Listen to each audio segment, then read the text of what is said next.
This is the city of Sharpsburg that I've built in City Skylines 2. There's a new update coming out called the Bridges and Ports update, and it drops in 2 days. I'm really excited for it, but I'm also concerned that I'm going to not be able to build in my city anymore. I've spent a lot of time putting this together, so I thought I'd go through the city and show off some of it and catalog this city before it potentially goes away forever.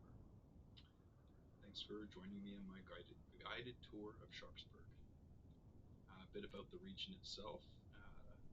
The region is based on the Cascadia region, and it's sort of a Canadian/American Pacific Northwest city. I wanted to experiment with the island archipelago map. I'm hoping that I'll get to keep building in this map when the Bridges and Ports DLC drops, which is why I have this large area over here and one or two other smaller islands on the other side that are still available for development. But if not, well, this is the best I'll get. To start with, I think I'll zoom in on Sharpsburg Beach. It was the first area that I ever built, and I really wanted to simulate what a real city looked like.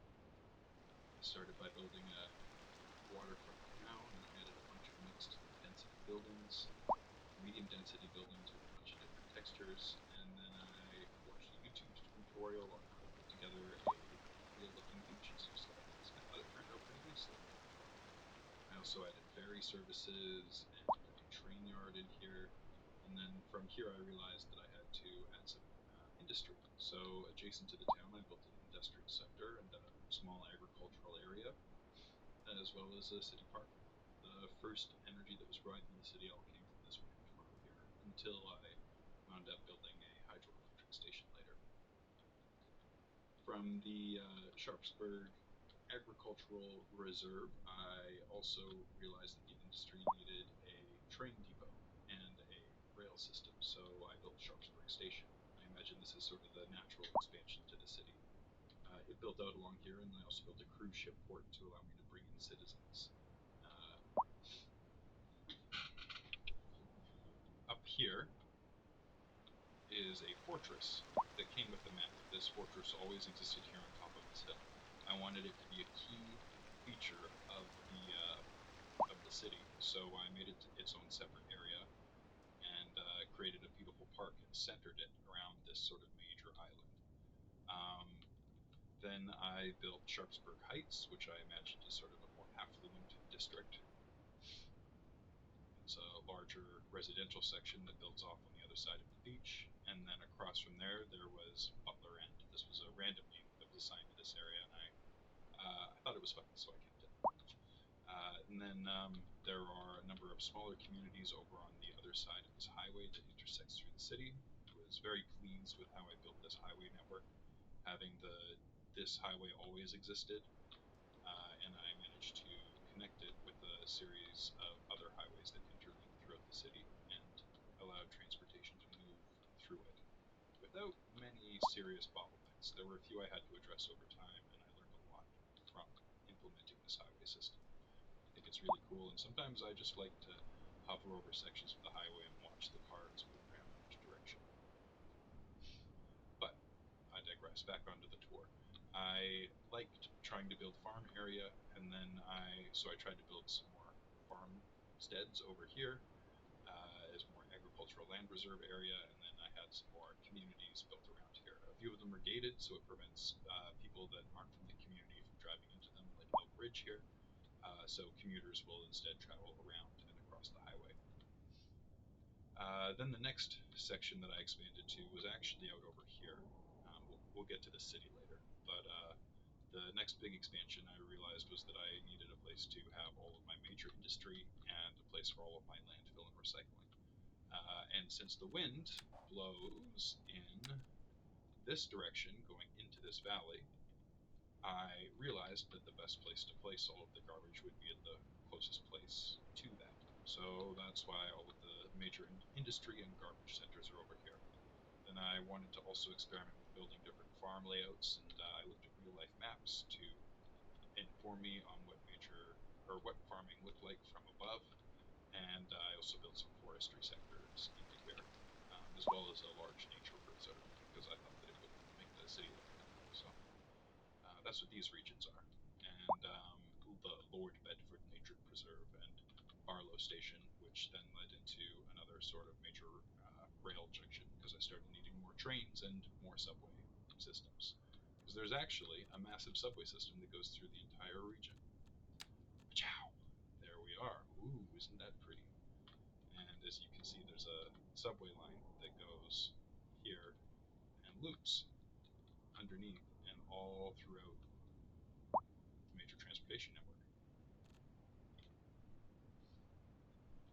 Then carrying on, there's the bridge system over here, and the next area that I built was this large island here.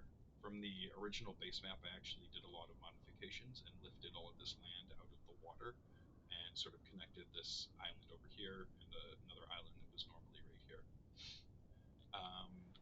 This intersection right here and this small community is the community that I'm most proud with, Birdsong Creek and Mardell Gardens. The way that the highway sort of flows over and allows traffic to travel through into their correct position took me a long time to implement, but once I got it, it flowed perfectly, and I managed to pack a lot of population into this small area. I was still trying to restrict myself not to use any high density, and I wanted everything in a medium density within sort of this small corridor, and I wanted the houses to build from smaller houses up to bigger houses in the heights. I think I really captured that quite well. And then this sort of private gated community with their own little fancy boat launches and their personal sort of nice houses, I think turned out very well. I also, at this point, started to have a crime problem. So I built a prison system over here, the Sharpsburg Prison, as well as the prison postal facility, which is sort of an upgraded postal facility. I use some special assets, and then I color them both the same thing. I imagine there's an underground passage that the prisoners have to go to, and they go and work and sort a bunch of mail for the entire city. Contributing back to society and that sort of thing. And then after that, I was like, well, why are people committing so many crimes? Oh, it's because they're uneducated. So then I had to build a university. And this wasn't the first higher level sort of institution I built.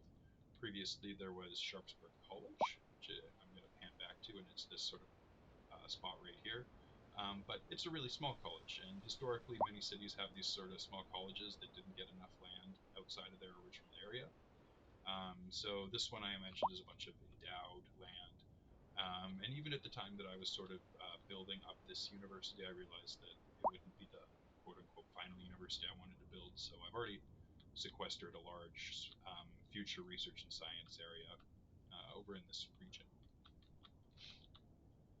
And hoping I'll get to expand on that. But for now, we have Primrose University. And Primrose University has its own stadium, a nice American football stadium, a train depot to service it so the students can get it on, as well as a bunch of low rent housing for the students to stay in, and medium density housing because students in City Skylines prefer medium density housing and low and cheap accommodation. Then and I have these. I imagine that this sort of island right here is known as Primrose Island, whereas this one would have been sort of the Sharpsburg Archipelago, and this main one would be Sharpsburg here. And Primrose is split into a few different sections. There's the agricultural reserve, which would have been the historic agricultural area that was locked in place so that no development could go into there, as well as the east and west sections of Primrose. And then there's Primrose Junction here, in the university. Anchor Way is a small sort of industrial area slash sports fields where a bunch of work is done adjacent to the port. There's a military base over here, which looks like it's suffered some fires. Need to fix those, but not right now. Let's go back to the tour. And then there's Primrose Harbor. And Primrose Harbor is the main. Oh, that's some serious traffic. I'll need to come and address that. Is one of the main ports that services Primrose and this area here. Moving right along, there is a bunch of agricultural land through here, and I've locked this sort of area as a regional forest. So I built a bunch of trails and parks and a bunch of places for people to come and hang out in, although it's not driving many attractants. So I think in the future I'll try and change this and do some more work here if I can. Up next, there is the regional airport. Every city of this size should have an airport, and this is Primrose's. It also has a train depot that allows me to bring goods in and out of the airport. And there's also a long line of trucks, although not blocks of blocks. A blocks line, just one block, trying to get in and out to get those goods here. So you can tell that there's a lot of business, and I'll need some more ports and services here soon. Then moving right up into here, there's a sort of sprawling community of Primrose that I imagine the urban sprawl just sort of kept growing. Hawthorne Glen and the Mulberry Dockyards would have been their own communities that got absorbed into Primrose, and Mulberry sort of expands back into here. I haven't named this area yet, but this will be Mulberry proper, I imagine. This was also the first time I ever tried to implement a sunken highway system. I do things differently next time. I think what I try to do is have some rapid transfer trains running down the middle rather than underground. There's actually a train that you can't see just underground here. There's this. There it is. There it goes. The train network. And it comes out from the underground here. So it just loops in and goes underneath here the whole way. But I think it would have looked better to have it above ground. And then, yeah, because historically trains always have the primary right-of-way and always sort of take precedent above highway systems even, which is the theory that I implemented when I built this city area. Ooh, but I'm just teasing you because I have to show you this junction first. This is known as Park Crossing, and is the sort of main hub on this island here. This island is a junction island. It's where traffic comes to move to other islands. There are a number of services that I have in here that help relieve the stress and requirements of the surrounding region. There's also some very pretty dockyards that I managed to build in here. I'm very pleased with this sort of area and detailing that I did into the Hawthorne docks. Sorry, Thornton docks, and then Lighthouse Park here, which is based on a park from my childhood.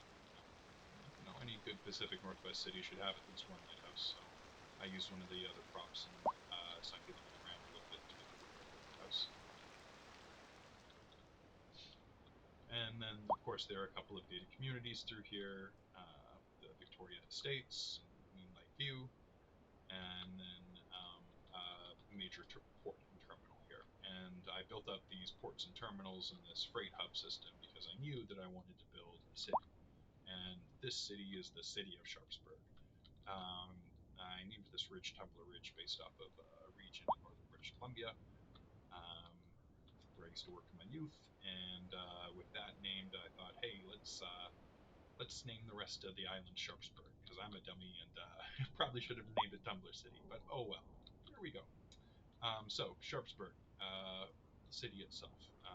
I was really proud of all the work that I put into the city. I wanted to try and encapsulate the Pacific Northwest cities that have limited growth space and butt up against major mountain systems. And typically what they have is a lot of heavy or high density right up against the coast and wherever it's flat. And then as soon as it starts to get into any steep areas, there are a number of houses, and then they quickly cut off into the forest and parkland. And that's exactly what this is. So I imagine that this road, the Elizabeth Street, would serve as sort of my imaginary buffer between where the medium / high density goes on this side and then low density goes on this side. And I'm still building up into the mountains here.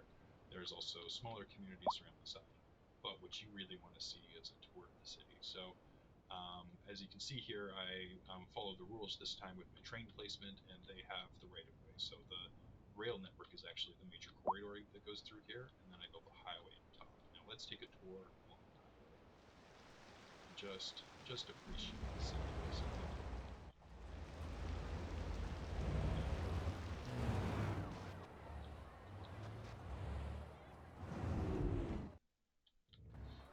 Just looking across, you can see the Sharpsburg city itself. There's no actual bridges that come from Sharpsburg Beach over here, so you really have to catch the subway or drive over several highways. That helps drive transportation, which is what I have. I think about 50% of the city taking public transit. Get those numbers up. And then is then the bridge that takes them out of the city. And this bridge leads back over to the Poplar View and Junction Vale. Coming back into Sharpsburg City itself, you can see that there's sort of four distinct hubs. There's the first hub here, which has Green Peak Bay and Sharpsburg City Center.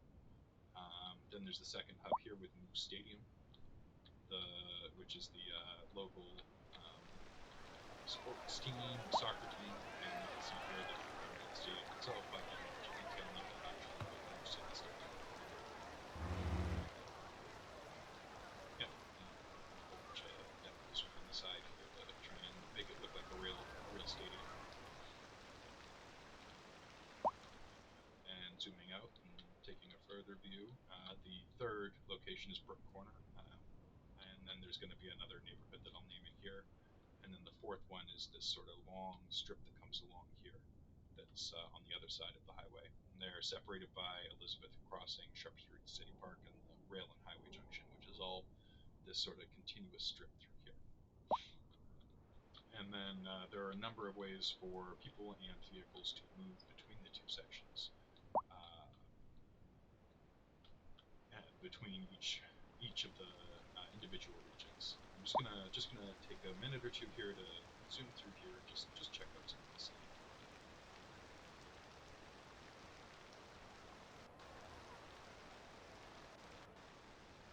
You see that here I have some schools that are old school style, and I imagine the city grew up around them, and they still have their history.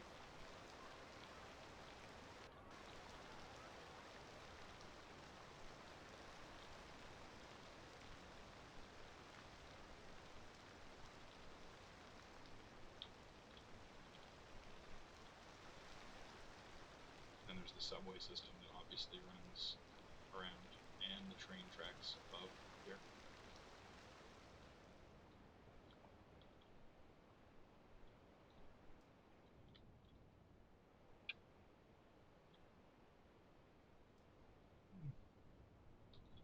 Yeah. And that is Sharpsburg. I'm very pleased with the work that I've done in Sharpsburg over the last few months here. It's been a nice little project, and I hope I get to keep working on it, expanding it, and that this isn't the last video featuring Sharpsburg. But if it is, I'll be glad that I recorded it and that I have these memories for posterity. Now I'm going to zoom back in on the Mardell Gardens and Birdsong Creek area, just appreciate it for a few more seconds, the work that I did here. I just think it's neat.